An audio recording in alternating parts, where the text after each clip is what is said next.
It was another cold morning in the city, the kind of morning when the wind felt sharp enough to cut through every layer of clothing, even if you had plenty. But the girl sitting near the bus stop didn't have much on her. Just an old gray hoodie, a faded blanket, and a pair of shoes that looked 2 sizes too big. Her name was Amara, and she had been living on the streets for almost 6 months. People walked past her like she was invisible. Some glanced quickly and turned their heads away. Others crossed the street. Every time she saw someone holding a cup of hot coffee, her stomach tightened. Not just because she was hungry, but because she missed that feeling. Warmth, comfort, being seen. The morning crowd filled the air with noise. Cars honking, coffee machines hissing, people talking on their phones. Amara sat quietly, hugging her blanket around her shoulders, waiting for the small bakery across the street to throw away yesterday's bread. The owner didn't like giving it to her directly, but he didn't stop her from taking it once it was in the trash either. She used to go to school once. She liked reading. She dreamed of becoming a nurse because she liked helping people, but after her mother got sick and passed away, everything changed. Rent was unpaid. Bills stacked up. She tried staying with relatives for a while, but everyone had their own struggles. One day she found herself with a small backpack and nowhere to go. Even now, Amara tried to smile when she could. She made friends with another girl who sometimes slept under the bridge, and they shared what they found. A sandwich here, a blanket there. The nights were the hardest. The city never truly slept, but for people like her it could feel painfully quiet. That morning, Amara woke up to the sound of laughter. 2 young women in business clothes were sitting on a bench nearby, taking selfies and talking about their plans. They didn't notice her at all. When they got up and left, one of them dropped something on the bench, a small, shiny purse. It was black with gold zippers, clearly expensive. At first, Amara didn't even move. She stared at it for a few seconds, wondering if they would come back. But they didn't. The women walked off, still talking and laughing. Amara looked around. The street was busy, but no one else seemed to notice. She reached out slowly and picked it up. The purse felt heavy in her hands. She looked inside and froze. There were credit cards, an ID, and an envelope with a thick stack of money. More than she had ever held in her life. Her heart started beating fast. For a moment, her mind went wild. She thought of all the things she could do. She could buy food, a warm jacket, maybe even stay in a cheap motel for a few nights. Her stomach growled and her hands trembled. But then another thought came, her mother's voice soft and gentle. Do what's right even when it's hard. Amara closed the purse and pressed her lips together. She looked again at the ID. The name on it was Eleanor Whitmore. The picture showed a smiling woman, elegant and confident. Amara didn't know who she was, but she could tell this person lived a very different life. Still, she knew what she had to do. She tucked the purse into her blanket and decided to find a police station. Maybe they could return it. It wasn't far, just a few blocks away. But when she got there, it didn't go how she imagined.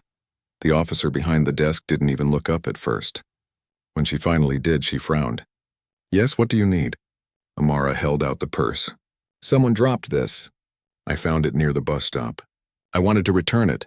The officer took it, opened it, and stared at the money inside. Her eyes narrowed. You found this, huh? You sure you didn't take it from someone? Amara's stomach sank. No, I didn't, I swear. The lady left it on the bench. The officer sighed. Sit down a minute. She picked up the phone and made a call, speaking quietly. Amara sat on the hard bench in the corner, hugging her knees. People came in and out of the station, some loud, some crying, some angry. Nobody looked at her kindly. After a few minutes, the officer came back. All right, she said flatly. We'll hold on to it. If someone claims it, we'll let them know. You can go now, Amara hesitated. But can I get a paper or something? To show I turned it in? The officer gave her a tired look. We'll take care of it. You can go. There was no thank you, no kindness in her voice. Just cold air and a door closing behind her. Amara walked out feeling smaller than before. She looked back once and saw the officer handing the purse to another man behind the counter. She didn't trust them. Something didn't feel right. She stood on the sidewalk, watching people hurry past her again. The sky was gray now, the clouds hanging low. She had done what she thought was right, but instead of feeling good, she felt lost. What if the lady never got her purse back? What if someone at the station kept it? Amara bit her lip. She thought again of the name Eleanor Whitmore. Maybe she could find her herself. The ID had an address, but it was in one of the fancy parts of the city miles away. Still, Amara had nothing else to do. She started walking. Her legs ached after an hour, but she kept going. She passed coffee shops with warm lights and glass buildings where people in suits moved like they had purpose. She passed stores selling clothes she could never afford. At one point, she stopped in front of a mirror in a window and barely recognized herself. Her face thin, her hair messy, her eyes tired. But there was still something there. A spark, a kind of stubborn hope. As she walked, she saw a man selling roasted peanuts from a cart. The smell made her stomach twist with hunger. She still had a few coins in her pocket. She asked softly, "Can I get a small bag, please?" The man looked at her clothes, then at her face. Without a word, he handed her a paper bag and waved off her money. "Take it," he said. "You look like you need it more than I do." That tiny act of kindness made her eyes sting. She thanked him quietly and walked on, eating slowly to make the handful last. By the time she reached the address, it was late afternoon. The building wasn't just a house. It was a tall glass tower with a gold logo on top that said Whitmore Group. She stood at the entrance, watching people come and go in designer clothes. It was the kind of place where even the air smelled expensive. She hesitated. What would they think of her? A homeless girl walking into a billionaire's building? Security would probably throw her out. But then she looked up at the sky, gray, cold, heavy, and thought of her mother again. Do what's right. So she took a deep breath and walked in. The lobby was bright and clean. The floor was so shiny she could see her reflection. A woman at the front desk looked up, startled. "Can I help you?" she asked carefully. Amara's voice shook. "I'm looking for Eleanor Whitmore." "I found her purse." The woman's eyebrows rose. She glanced at Amara's clothes, her blanket, her worn shoes. "I think you're mistaken, dear. Mrs. Whitmore doesn't meet people without an appointment." "I just need to give this back to her," Amara said. "Please." The woman sighed and picked up the phone. Before she could speak, a group of people stepped out of the elevator, and among them was the woman from the photo. Eleanor Whitmore herself. She was tall, graceful, dressed in white, talking with two assistants. Amara froze. The woman turned slightly, her eyes meeting Amara's for a second. Something made her stop walking. "Is there a problem?" Eleanor asked the receptionist. "This girl says she found your purse, ma'am."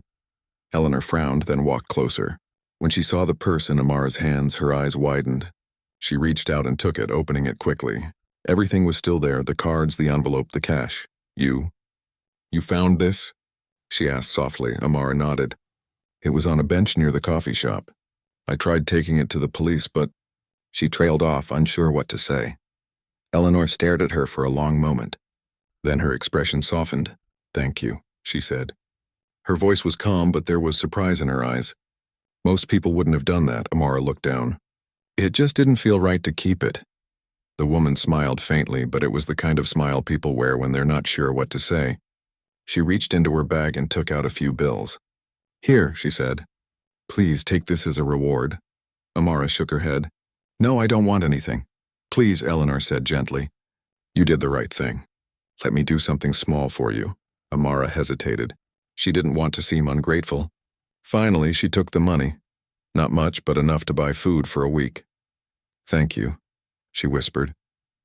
Eleanor nodded, still watching her closely.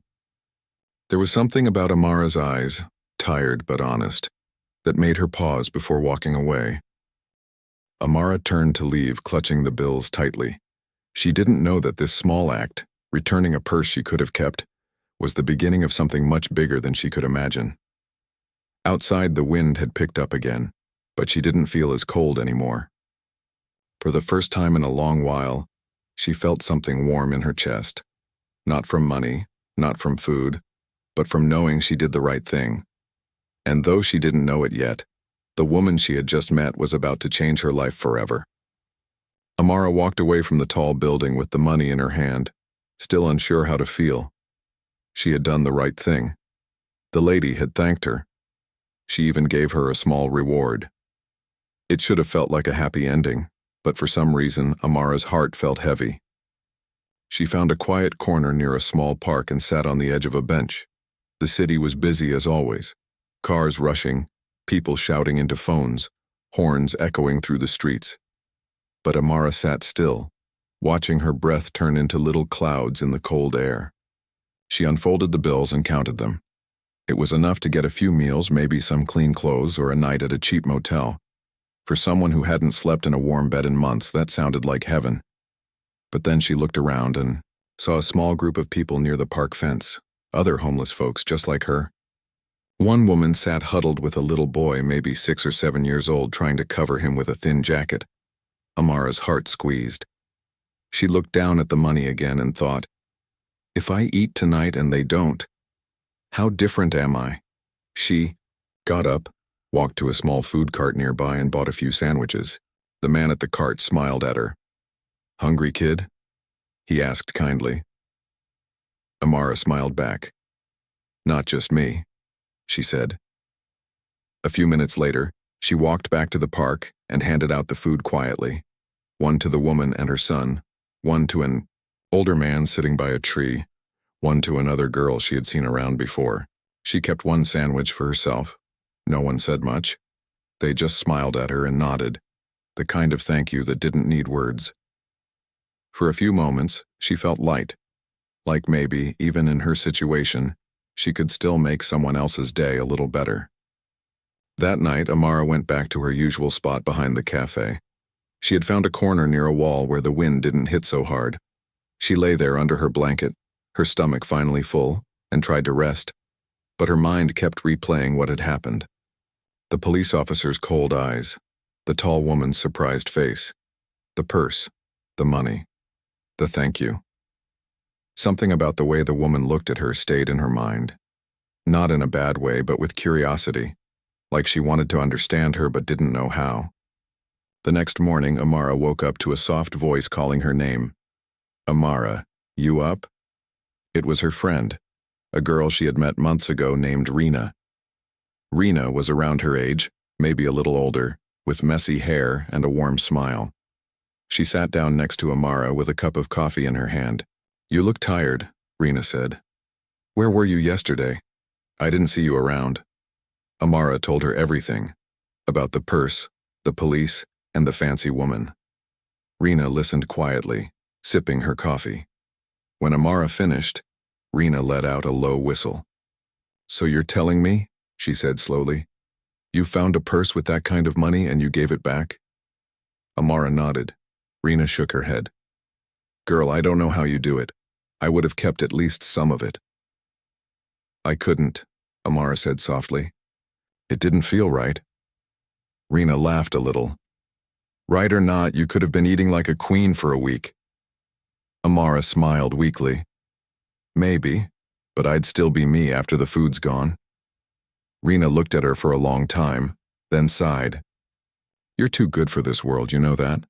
Amara didn't answer. She looked up at the cloudy sky. "Maybe one day the world will be good to me too." The two girls sat quietly for a while. Then Rena's eyes widened. "Wait, you said the woman's name was what again?" "Eleanor Whitmore." Rena nearly choked on her coffee. "You mean the Eleanor Whitmore?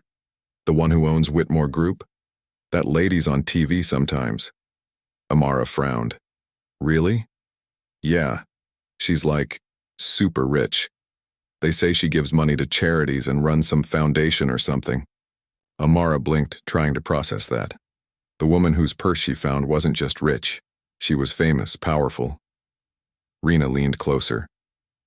"You think she'll come looking for you? Maybe she'll help you out." Amara shook her head quickly. "People like that don't care about people like us. She was nice, but she has her own world." Still, that night, Amara couldn't stop wondering. Would the woman even remember her? What she didn't know was that at that very moment, inside the tall Whitmore Tower, Eleanor Whitmore was thinking about her. Eleanor sat in her office holding the same black purse. Her assistant had returned it to her after cleaning, but she hadn't used it again. Every time she looked at it, she thought of the young girl, thin, tired, wearing a blanket, standing in her expensive lobby holding this purse like it was a sacred thing. She had met thousands of people in her life. Some powerful, some greedy, some kind, but none had looked at her the way that girl did, without wanting anything. Eleanor leaned back in her chair. What was her name again? She asked her assistant. I don't believe she said, ma'am. Eleanor tapped her fingers on the desk. Did we get any contact information? No. She just left. Eleanor sighed. Something about that didn't sit right with her. Later that evening, one of her security guards came into her office holding a tablet. Ma'am, I think you should see this, he said. On the screen was a short video clip, shaky, taken from a phone. It showed Amara in the park, handing out sandwiches to the homeless people. She was smiling faintly, her hands cold but steady. Where did this come from? Eleanor asked, her eyes fixed on the screen. One of our delivery drivers filmed it near the park. He said he recognized the girl from this morning. Eleanor watched the clip twice, then sat back in silence. She used the money I gave her to feed others, she murmured. Her assistant looked at her, unsure what to say. Eleanor stood up suddenly. Find her, she said. I want to talk to her. Back at the park, Amara had no idea what was happening. She had spent the day walking around, trying to find odd jobs, carrying boxes, sweeping a shop floor, anything that would earn her a few dollars. By nightfall, her feet hurt, but she was glad to have earned enough for a warm drink. As she sat, outside a small diner sipping her tea, a black car stopped nearby. A man in a neat suit stepped out and looked around before walking up to her. Are you Amara? He asked politely. Amara froze, unsure if she should answer. Who's asking? I work for Mrs. Whitmore, he said. She'd like to speak with you. Amara blinked, her heart racing. Did I do something wrong? No, not at all, the man said with a small smile. She just wants to thank you properly. Amara hesitated. Part of her wanted to run. The city had taught her not to trust easily. But the man's calm tone and the way he spoke made her feel safe. She nodded slowly. Okay. A few minutes later, she found herself sitting in the back seat of a warm car, looking out at the glowing city lights as they drove through the streets. The seat was soft, and for the first time in a long while she felt clean air and quiet around her. When they arrived, she recognized the tall glass building, the same one she had entered before, Whitmore Tower. They let her inside again, but this time the receptionist smiled. Mrs. Whitmore is expecting you. Eleanor stood waiting in her office, dressed in a simple sweater this time, not the fancy white outfit from before. When she saw Amara, she smiled warmly. You came. Amara nodded shyly. You wanted to see me? Yes, Eleanor said softly. I saw what you did with the money I gave you. You didn't have to do that. Amara looked down. It just felt right. There are people out there who needed it more than me. Eleanor walked closer, studying her face. You're a remarkable young woman, Amara. Most people in your situation would think only of themselves. Amara shrugged. I don't know. I just try to do what my mother taught me. Your mother must have been a good person, Eleanor said gently. Amara nodded, her eyes glistening. She was. She always said kindness doesn't cost anything. Eleanor smiled softly. She was right. There was a pause. Then Eleanor said, Amara, I want to help you. You don't deserve to be out there on the streets. You deserve a chance. Amara shook her head quickly. I don't want charity. It's not charity, Eleanor said. It's opportunity. You've proven you're honest and kind. That's rare. Amara didn't know what to say. For so long, people had looked at her like she was invisible. Now someone powerful, someone important, was offering to help. Eleanor continued. I can arrange a place for you to stay for a while, somewhere safe, and if you're willing, maybe some work, something small, at my company. Amara's eyes widened. You'd really do that? Eleanor nodded. You returned something valuable to me. Let me return something to you. Amara hesitated. Her heart was beating fast. She wanted to say yes, but she was afraid. Afraid it might be a dream, afraid it could disappear. But as she looked into Eleanor's eyes, she saw something real. Not pity, but respect. Okay, Amara said finally, her voice trembling. I'll try. Eleanor smiled, her eyes soft. Good. I think this is the start of something wonderful. As Amara left the office that night with a warm meal and the promise of a safe bed, she couldn't stop smiling. For the first time in a long time, she didn't feel like a shadow in the city, and she had no idea. This was only the beginning of how much her life was about to change. The next morning, Amara woke up in a real bed for the first time in months. For a moment, she didn't move. She just stared at the ceiling, feeling the softness of the blanket against her skin. The room was small but clean, with white walls and a window that let in the soft light of morning. There was a smell of fresh linen and something warm, maybe pancakes from the kitchen below. She sat up slowly, almost afraid it wasn't real. But it was. She remembered everything from last night. The car, the tall building, and Mrs. Whitmore's promise to help her. On the small table beside the bed was a note that read, Good morning. Amara, there are clean clothes in the closet and breakfast waiting downstairs. Take your time. E.W. Amara smiled as she read it. The letters were written neatly, the kind of handwriting that looked elegant even on plain paper. She opened the closet and saw a few simple outfits, jeans, shirts, a jacket, and new shoes. She ran her fingers over the fabric. It had been so long since she wore something that actually fit her. After changing, she went downstairs to a small dining area. A kind-looking older woman greeted her. Good morning, dear. You must be Amara. I'm Lydia. I work for Mrs. Whitmore. Amara smiled shyly. Good morning. Sit, Lydia said, motioning toward the table. You look like you could use a good meal. On the table were scrambled eggs, toast, and orange juice. Amara ate slowly, enjoying every bite. Lydia watched her with a kind smile, then said softly, You know, I've worked for Mrs. Whitmore for years, and she doesn't often bring people home. You must have made quite an impression. Amara looked up, surprised. I didn't mean to, I just returned her purse. Lydia chuckled. That may be, but sometimes it's not what we do, it's why we do it that matters. After breakfast, Amara was taken back to the Whitmore Tower to meet with Mrs. Whitmore again. She felt nervous as she entered the huge building, but this time people smiled at her instead of staring. The receptionist even offered her water while she waited. When she walked into the office, Mrs. Whitmore stood near the window, looking out at the city. She turned and smiled. Good morning, Amara. How was your first night? It was wonderful, Amara said honestly. Thank you so much for helping me. You don't have to thank me, Mrs. Whitmore said gently. You helped me first, they both smiled. Then Mrs. Whitmore walked to her desk and picked up a folder. I was thinking, she said, maybe you'd like to work here for a while. Nothing too hard.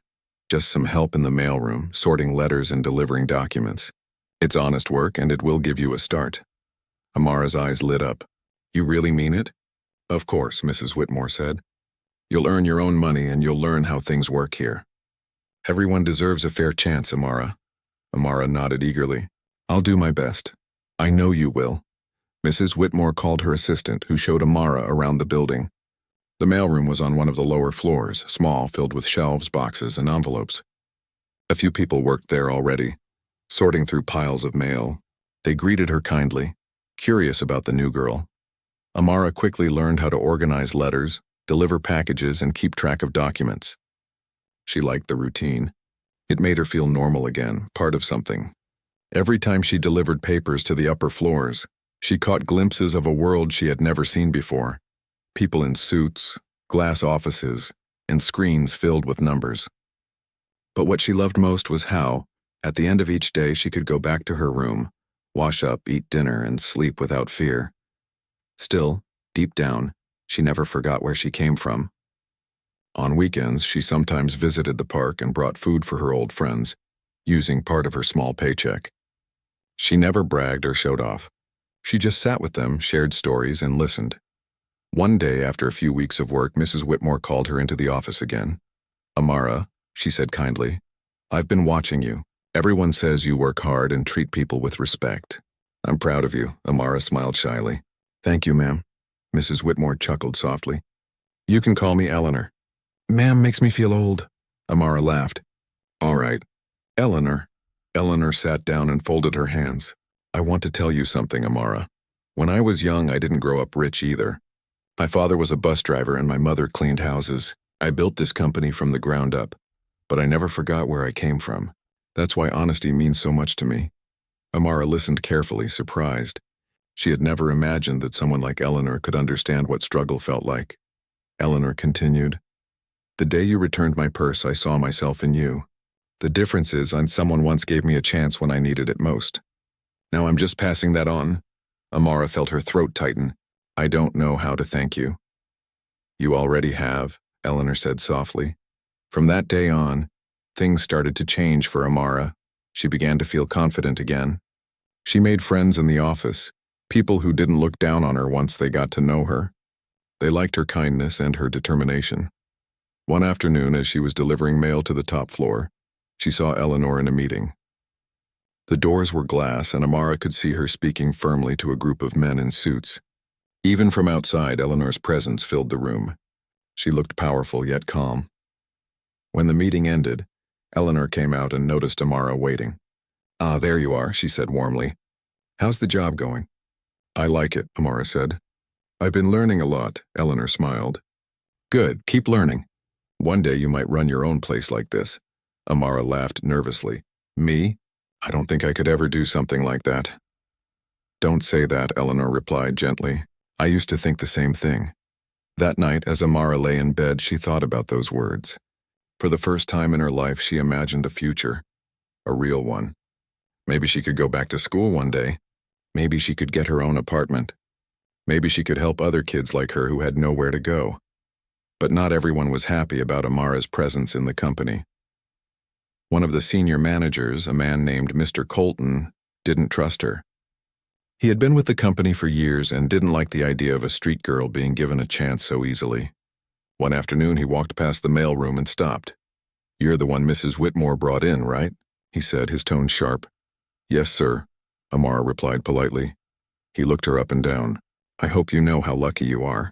People work their whole lives to get into this building." "I do know," Amara said quietly. "That's why I'm working hard," he snorted and walked away. But his words stayed with her for the rest of the day. Later, Eleanor noticed Amara seemed quieter than usual. "Is something wrong?" she asked. Amara shook her head. "No, it's fine. Just tired." Eleanor didn't push, but she understood.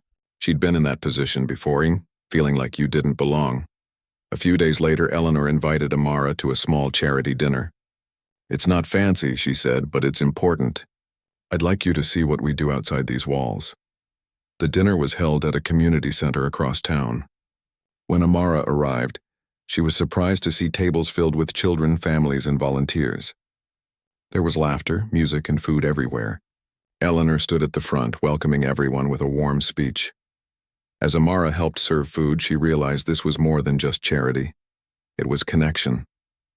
These were people like her, people who needed hope. And seeing them smile made her heart swell. At one point, Eleanor joined her at the serving table. "You see," she said softly, "kindness doesn't just help others, and it reminds us who we are." Amara nodded. "I understand now." That night, as they drove back, Amara looked out the window at the city lights. "Eleanor," she said softly, "why do you help people like me?" Eleanor smiled. "Because someone once helped me when I had nothing. And because I believe every person deserves a second chance, not just the ones who can afford it." Amara looked down at her hands. "I hope one day I can do what you do." "You will," Eleanor said confidently. "I can see it already." Those words stayed with Amara long after that night. In the weeks that followed, she continued to grow, not just in her job but in spirit. People who once ignored her now stopped to talk. She started to believe in herself again. She even began writing in a small notebook, her thoughts, her dreams, and what she wanted her future to look like. But deep inside, she knew her journey wasn't over. Life had given her a small step forward. Now she had to learn how to climb the rest. And though she didn't know it yet, something big was coming. Something that would test everything she had learned, her courage, her faith, and her kindness. Because soon Amara would discover that being given a chance was just the beginning. What she did with it would decide everything that came next. Weeks turned into months, and Amara's life began to take shape in ways she never imagined. Every morning she woke up early, made her bed neatly, and walked to work with purpose. She no longer kept her head down when she passed people on the street. She smiled now, and sometimes they smiled back. Inside the company, people had gotten used to her presence. Some admired her hard work and kindness. Others were still unsure what to make of her, especially those who couldn't understand why the company's owner, Eleanor Whitmore, had taken such a deep interest in her. But Amara didn't let that bother her. She focused on her work, determined to prove she belonged there. She often stayed late, helping organize files or deliver documents even after her shift ended. She liked feeling useful. She liked that people now trusted her with small but important tasks. Every paycheck she received, she saved half and used the rest to help her friends still living on the streets. Sometimes Eleanor would stop by the mailroom just to check in. She always carried herself with grace, but her eyes softened whenever she spoke to Amara. "How's everything going?" she'd ask. "Good," Amara would say with a smile. "I'm learning a lot." Eleanor would nod proudly. "I knew you would." One afternoon, something unusual happened. Eleanor called Amara to her office, her expression thoughtful. "Amara, I need to ask you for a favor," she said gently. "A favor?" "Yes," Eleanor said. "Next week, I'll be hosting a charity gala at the Grand Hall downtown. It's a big event. Business leaders, city officials, donors, everyone will be there. I want you to come." Amara froze. "Me at a gala?" Eleanor smiled. "Yes, you. You don't have to worry about anything. I'll take care of the dress, the arrangements, everything. I want you there because this event is about people like you. It's about hope and second chances. You belong there as much as anyone." Amara's heart raced. She didn't know what to say. The thought of standing in a room full of powerful people terrified her. But when she looked at Eleanor's calm, encouraging eyes, she nodded. "Okay, I'll come." The week passed faster than she expected. One day after work, Eleanor's assistant brought her to a boutique. "Mrs. Whitmore wanted you to pick something you like," the woman said kindly. Amara looked around the store in awe. Everything was beautiful. Long dresses, sparkling shoes, soft fabrics she'd never touched before. She hesitated to even step inside, afraid of ruining something. After a while, she chose a simple blue gown. It wasn't flashy, but when she put it on, it felt like it was made for her. She looked in the mirror and barely recognized herself. For the first time in years, she saw not just a homeless girl who'd been forgotten by the world, but someone strong, someone capable. On the night of the gala, Eleanor personally came to pick her up. When she saw Amara, her eyes shone. "You look beautiful," she said warmly. "Thank you," Amara said softly. "I feel different," Eleanor smiled. "You are different. You've grown, Amara. You've changed, but you've kept your heart the same." That's rare. The Grand Hall was breathtaking. Golden lights shimmered above the tables and soft music filled the air. Everyone was dressed in elegant clothes, laughing, talking, shaking hands. As they entered, people turned to look, some curious, some admiring, some whispering quietly to each other. Eleanor walked gracefully through the crowd with Amara beside her. She introduced her to a few guests, speaking proudly of her story, though she never mentioned every hardship, only the strength and honesty that defined her. At first, Amara felt out of place. She didn't know which fork to use, or what to say to the fancy people who asked polite questions about how she knew Mrs. Whitmore. But then she saw the way Eleanor looked at her, not as a charity case, but as an equal. That gave her courage. As the night went on, she began to relax. She listened to the live music, admired the decorations, and even laughed a few times, but not everyone in the room was happy to see her there. Mr. Colton, the senior manager who had doubted her from the beginning, watched from across the room, his expression hard. He whispered to another man beside him, "I don't understand what she's doing here. This is supposed to be a professional event, not a rescue mission." The man shrugged. "Mrs. Whitmore seems to like her." Colton frowned. "This isn't a charity house. It's a billion-dollar company. Bringing her here makes us look weak." He didn't realize Eleanor had overheard him. She turned slightly, her expression calm but firm. "Mr. Colton," she said, "perhaps what makes us strong isn't how much money we earn, but how many lives we lift up along the way." Colton froze, embarrassed. "Of course, ma'am. I didn't mean any disrespect, I know," Eleanor said evenly. "But remember, kindness is not weakness." Amara didn't hear that conversation, but later that night she noticed how people's attitudes began to shift. More guests came up to her, curious about her story. Some thanked her for what she did, saying it was inspiring. Toward the end of the evening, Eleanor walked up to the stage to give her speech. The room quieted as the microphone turned on. Her voice was calm, confident, and warm. "Good evening, everyone," she began. "Thank you all for coming tonight. This event isn't just about charity. It's about change. It's about seeing potential in people that others overlook." She paused, scanning the crowd. "A few months ago, I lost something valuable. Not just a purse, but a reminder of how disconnected we can become from those around us. It was returned to me by someone who had every reason not to care. Someone who had nothing, yet gave everything she could. Tonight, that young woman is here with us." The audience turned their heads. Amara's heart pounded as Eleanor smiled at her. "Amara," Eleanor said, motioning her forward, "would you join me on stage?" The room burst into quiet murmurs as Amara stood, nervous but steady. Her hands shook a little as she walked up the steps, the lights bright on her face. Eleanor placed a comforting hand on her shoulder. "This," Eleanor continued, "is Amara, a reminder that kindness and integrity still exist in the world. When she returned something valuable to me, she taught me more than any business deal ever could, and because of her, we are starting a new initiative, one that will give hope and opportunity to young people who have been forgotten by society." The crowd began to applaud, softly at first, then louder. Some people even stood up. Amara's eyes filled with tears. She wasn't used to people clapping for her. She looked at Eleanor, who smiled gently and whispered, "You deserve this moment." When the applause faded, Eleanor handed her the microphone. "Would you like to say a few words?" Amara froze for a second, then took a deep breath.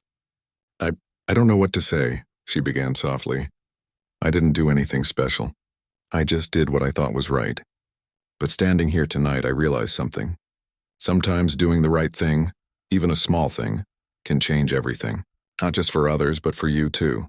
She paused, her voice trembling slightly. "I used to think the world didn't see me. But maybe I just had to believe in myself first. I'm still learning, still growing, but if my story can help someone else not give up, then maybe all the hard days were worth it." The room was silent for a moment, then erupted into warm applause again. Eleanor squeezed her hand proudly. After the event ended, people came to talk to Amara, shaking her hand, telling her how brave and kind she was. Some offered her advice. Others asked how they could help with the new program. As she stood among them, Amara felt something she hadn't felt in a very long time: belonging.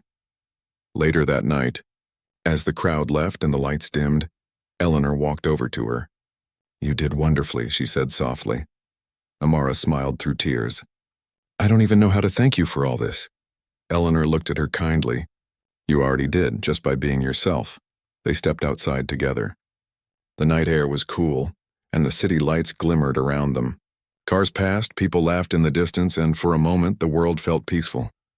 "Eleanor," Amara said quietly, "why me? You could have chosen anyone to help. Why did you pick me?" Eleanor looked out at the city skyline. "Because when I saw you, I saw hope, the kind of hope the world needs more of. And because you reminded me that even when life is unfair, goodness still finds a way." Amara smiled. Her eyes shimmered with tears, but they were happy tears this time. "I won't let you down," she said. "I know you won't," Eleanor replied. "In fact, I think this is just the beginning for you." As Amara rode home that night, looking out at the passing lights, she thought about how far she had come. From sleeping on cold streets to standing on a stage surrounded by applause, it didn't feel real. But it was. And deep inside, she made a quiet promise to herself that one day, she would be the one giving someone else a second chance, just like Eleanor gave her. She didn't know how or when, but she knew she would find a way, because sometimes the smallest act of kindness can open a door to a life you never imagined possible. And for Amara, that door was only beginning to open. The morning after the gala felt different. The sun peeked through the curtains of Amara's small apartment, lighting up the room with a golden glow. For the first time in years, she woke up smiling. She wasn't on the street, she wasn't hungry, and she wasn't invisible anymore. She had a place to belong. She stood by the window watching people hurry off to work. Just months ago, she had been one of those faces no one noticed. The girl sitting on the corner with an old blanket and empty hands. Now, she was one of them, walking toward a better future. At work, everyone treated her differently after the gala. People who once ignored her now greeted her kindly. Some even asked her opinion on small things like how to improve the company's community outreach. She was nervous at first, but slowly she began to speak up, and people actually listened. One afternoon, Eleanor invited her to lunch at a quiet restaurant near the office. It wasn't one of those fancy places, just a cozy spot with soft music and warm food. Amara arrived early, sitting nervously with her hands folded on the table. When Eleanor walked in, she smiled warmly. "You beat me here," she said, sitting down. Amara laughed softly. "I didn't want to be late."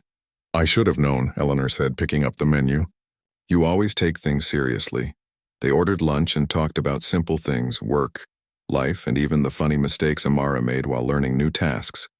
But then Eleanor set her cup down and looked thoughtful. "There's something I've been wanting to tell you," she said.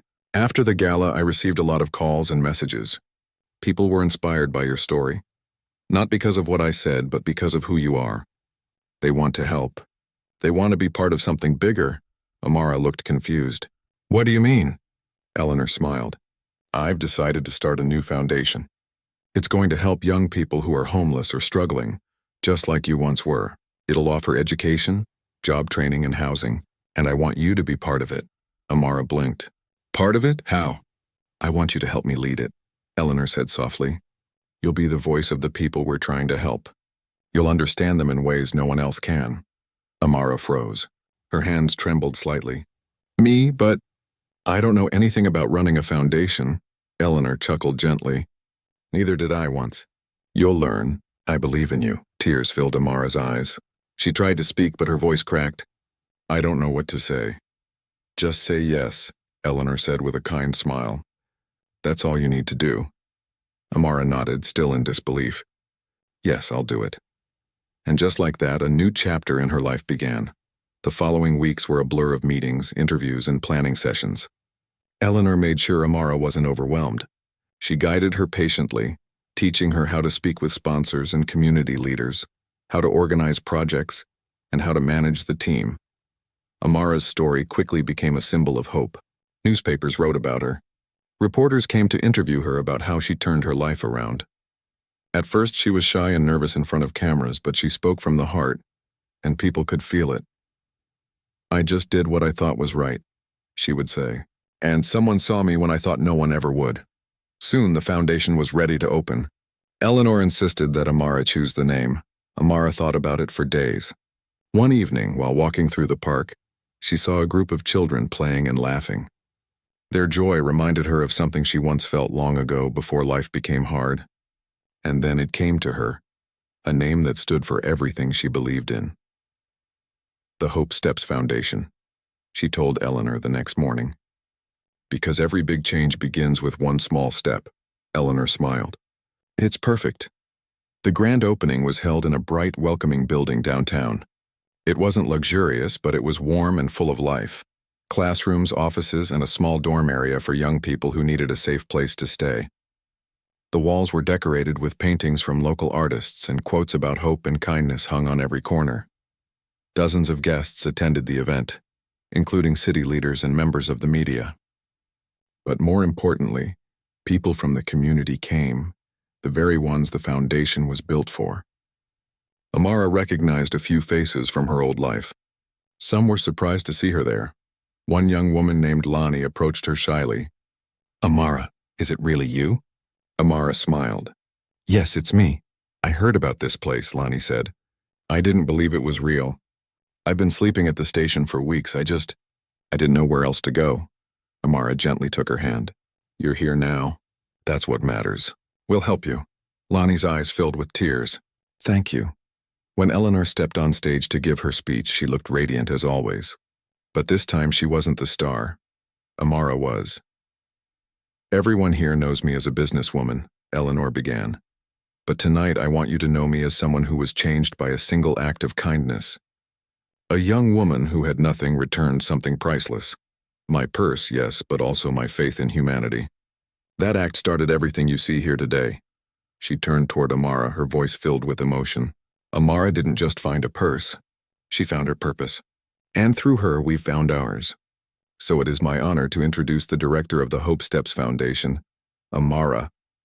The crowd erupted into applause as Amara slowly walked to the stage. She wasn't scared this time. She looked out at the faces before her, some rich, some poor, some old, some young. But they were all listening, and that gave her strength. She took a deep breath and began. "I don't know if I deserve all this," she said softly. "But I know what it feels like to be lost. I know what it feels like to think no one cares. But I also know that one act of goodness can change everything. Mrs. Whitmore saw me when I was invisible, and because of that, I'm standing here today. My dream is to do the same for others, to make sure no one feels forgotten again." She paused as her voice trembled slightly. "This foundation isn't just about me. It's about every person who still believes kindness matters. And I promise, as long as I'm here, we'll keep giving people a reason to believe." The crowd rose to their feet, clapping and cheering. Eleanor's eyes glistened with pride. After the ceremony, Amara walked outside for a moment of quiet. The evening sky was painted in shades of orange and pink. She stood on the steps of the new building, breathing in the cool air. Eleanor joined her, standing beside her silently for a while. Then she said softly, "You did it." Amara smiled. "No, we did it." Eleanor looked at her warmly. "You've become the person I always knew you could be." Amara turned to her, her eyes shining. "I couldn't have done it without you." Eleanor shook her head. "You could have. You just needed a chance." They both stood quietly, watching as the streetlights flickered on. Inside, the building buzzed with laughter and conversation, new beginnings already taking shape. In the following months, the foundation grew faster than anyone expected. Dozens of young people found shelter, jobs, and education through the program. Amara worked tirelessly, not because she had to, but because she wanted to. Every story reminded her of her own. Every life changed was another reason to keep going. She often visited schools and community centers, sharing her story. Children listened closely, their eyes wide with hope. Parents thanked her for inspiring their kids. Some of them cried, telling her they finally believed things could change. One evening, after a long day at the foundation, Amara sat by her window holding a cup of tea.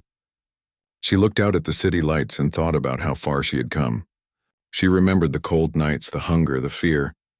But she also remembered the moment she chose to do the right thing, even when no one was watching.